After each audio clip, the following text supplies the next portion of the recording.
क्रांतिदर्शी युग ऋषि वेदमूर्ति तपोनिष्ठ पंडित श्री राम शर्मा आचार्य एवं परम वंदनीय माता भगवती देवी शर्मा द्वारा भाष्यकृत 108 प्रमुख उपनिषदों के अंतर्गत ज्ञानखंड में नाद बिंदु उपनिषद का आज हम सभी स्वाध्याय करेंगे। उपनिषद के अगले कड़ी में उपनिषद के ऋषि 21वें मंत्र में लिखते हैं, हे ज्ञानवान पुरुष, तुम सतत प्रयत्न करते हुए आत्मा के स्वरूप को समझने का प्रयास करो। उसी के सच्चिंतन में अपने समय को लगाओ।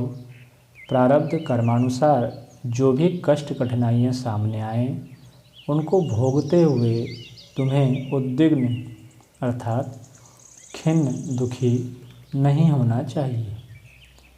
22वें और 23वें मंत्र में उपनिषद के ऋषि लिखते हैं, आत्मज्ञान के प्रादुर्भूत होने पर भी प्रारब्ध संस्कार स्वयं त्याग नहीं करता, किंतु जैसे ही तत्वज्ञान का प्राकट्य होता है वैसे ही प्रारब्ध कर्म का क्षय हो जाता है।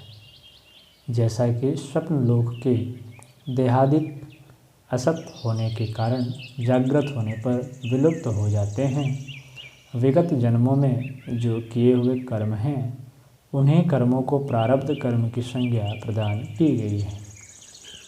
24वें मंत्र में उपनिषद के ऋषि लिखते हैं, ज्ञानी के लिए तो जन्म जन्मांतर भी नहीं है, इसलिए प्रारब्ध कर्म ज्ञानी के लिए कभी भी बाधक नहीं होता। जैसे स्वप्नकालीन देह नहीं होती, केवल अध्यास मात्र अर्थात रस्सी में सांप के तरह ही होती है, वैसे ही यह जागृत अवस्था का शरीर भी अध्यास मात्र ही है। 25वें मंत्र में उपनिषद के ऋषि लिखते हैं, अध्यस्त अर्थात अयथार्थ की उत्पत्ति कैसे हो सकती है और उत्पत्ति के अभाव में उस वस्तु की स्थिति कैसे होगी।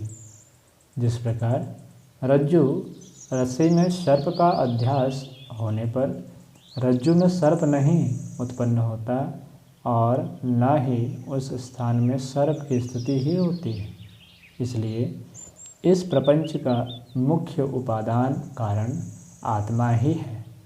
जैसे कि मिट्टी के द्वारा निर्मित पात्रों का उपादान कारण मिट्टी होती है।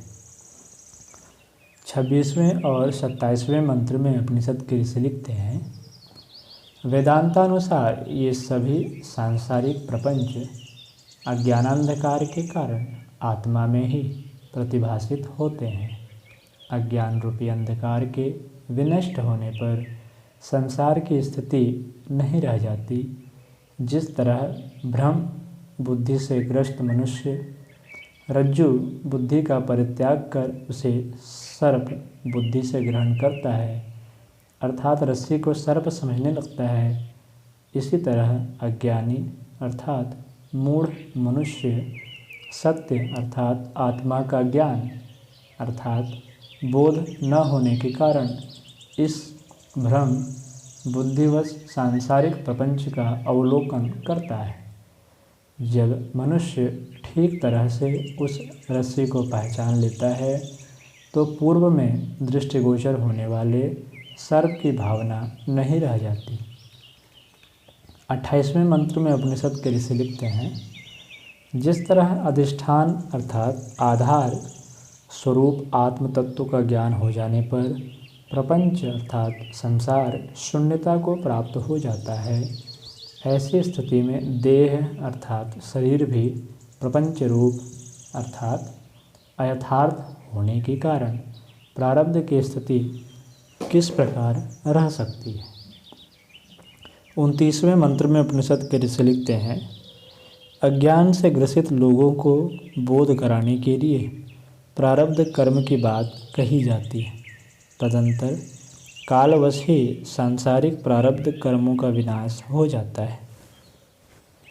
30वें मंत्र में उपनिषद के ऋषि लिखते हैं, तत्पश्चात प्रारब्ध कर्मों के समाप्त होने पर ओमकार स्वरूप ब्रह्म की आत्मा के साथ एकता के चिंतन से नाद रूप में स्वयं प्रकाशमान शिव के कल्याणकारी स्वरूप परब्रह्म का प्रादुर्भाव उसी प्रकार हो जाता है जिस प्रकार बादलों के हट जाने पर भगवान भास्कर प्रकाशित हो जाते हैं।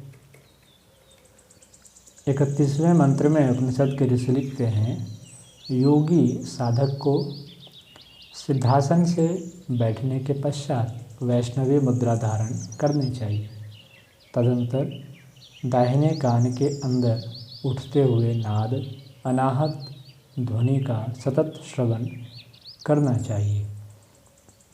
इस मंत्र की व्याख्या करते हुए योग ऋषि लिखते हैं, बाएं पैर की एड़ी से गुदा स्थान को तथा दाहिने पैर से जनेंद्रिय मूल को दबाकर शरीर को सीधा रखकर त्रिबंध मूल जालंधर उद्यान लगाने को सिद्धासन कहा जाता है तथा अपलक नेत्रों से बाह्य दृष्टि को अंतर्लक्ष्य करके भ्रिकुटी मध्य में देखना वैष्णवी मुद्रा कहलाती है। 32वें मंत्र में उपनिषद के ऋषि लिखते हैं, इस प्रकार नाद का किया गया अभ्यास बाह्य ध्वनियों को आवृत कर लेता है। इस तरह योगी साधक दोनों पक्षों आकार और मकार को जीतकर क्रमशः संपूर्ण ओमकार को स्नेह स्नेह आत्मसात कर तुर्यावस्था को प्राप्त कर लेता है। 33वें मंत्र में उपनिषद के ऋषि लिखते हैं, अभ्यास की प्रारंभिक अवस्था में यह महान नाद अर्थात अनाहत ध्वनि विभिन्न तरह से सुनाई देती है। इसके अनंतर जब अभ्यास अधिक बढ़ जाता है तब उसके सूक्ष्मातिसूक्ष्म रूप भेद सुनाई पड़ने लगते हैं। 34वें और 35वें मंत्र में उपनिषद के ऋषि लिखते हैं, इस नाद की ध्वनि प्रारंभिक काल में समुद्र, मेघ, भेरी तथा झरनों से उत्पन्न ध्वनि के समान सुनाई देती है। इसके बाद बीच की अवस्था मध्यमावस्था में मृदंग, घंटे और नगाड़े की भांति यह ध्वनि सुनाई पड़ती है। अंत में अर्थात उत्तरावस्था में किंडी, वंशी, वीणा एवं भ्रमर की ध्वनि के समान मधुर नाद सुनाई पड़ती है। इस प्रकार सूक्ष्मातिसूक्ष्म होते हुए नाना प्रकार के नाद सुनाई पड़ते हैं। 36वें मंत्र में उपनिषद के ऋषि लिखते हैं, निरंतर नाद का अभ्यास करते हुए जब भेरी आदि की ध्वनि अर्थात आवाज़ तेजी से सुनाई पड़ने लगे तब उसमें भी सूक्ष्म से भी सूक्ष्मतर नाद के सुनने का विचार करना चाहिए। 37वें मंत्र में उपनिषद के ऋषि लिखते हैं, नाद में रुचि रखने वाले साधक को चाहिए कि वह घन नाद को छोड़कर सूक्ष्म नाद अर्थात मंद ध्वनि या फिर सूक्ष्म नाद का परित्याग करके घन नाद में मन को केंद्रित करे, अन्यत्र और कहीं भी इधर उधर मन को भ्रमित न होने दे। 38वें मंत्र में उपनिषद के ऋषि लिखते हैं, साधक का मन सर्वप्रथम जहाँ कहीं किसी भी सूक्ष्म, अतिमंद अथवा गहन नाद अर्थात अभेद्य ध्वनि में लगता है, उसको मन को वहीं केंद्रित करना चाहिए। ऐसा करने से वह चित्त स्वमेव तन्मय विलीन होने लगता है। 39वें मंत्र में उपनिषद के ऋषि लिखते हैं, साधक का मन सभी सांसारिक बाह्य प्रपंचों से विस्मृत होकर दूध में मिश्रित जल की भांति नाद अर्थात ध्वनि में एकीभूत हो जाता है। इस प्रकार वह मन नाद के साथ अकस्मात ही चिदाकाश में स्वयं को विलय कर लेता है। 40वें मंत्र में उपनिषद को ऋषि लिखते हैं, संयमी पुरुष को चाहिए कि नाद श्रवण से भिन्न विषयों वासनाओं को उपेक्षित करके सतत अभ्यास द्वारा मन को तत्क्षण ही उस नाद में नियोजित करे और सदैव चिंतन के द्वारा उसी में रमण करता रहे। आज की कक्षा में इतना ही। अगली चर्चा हम लोग अगली कक्षा में करेंगे।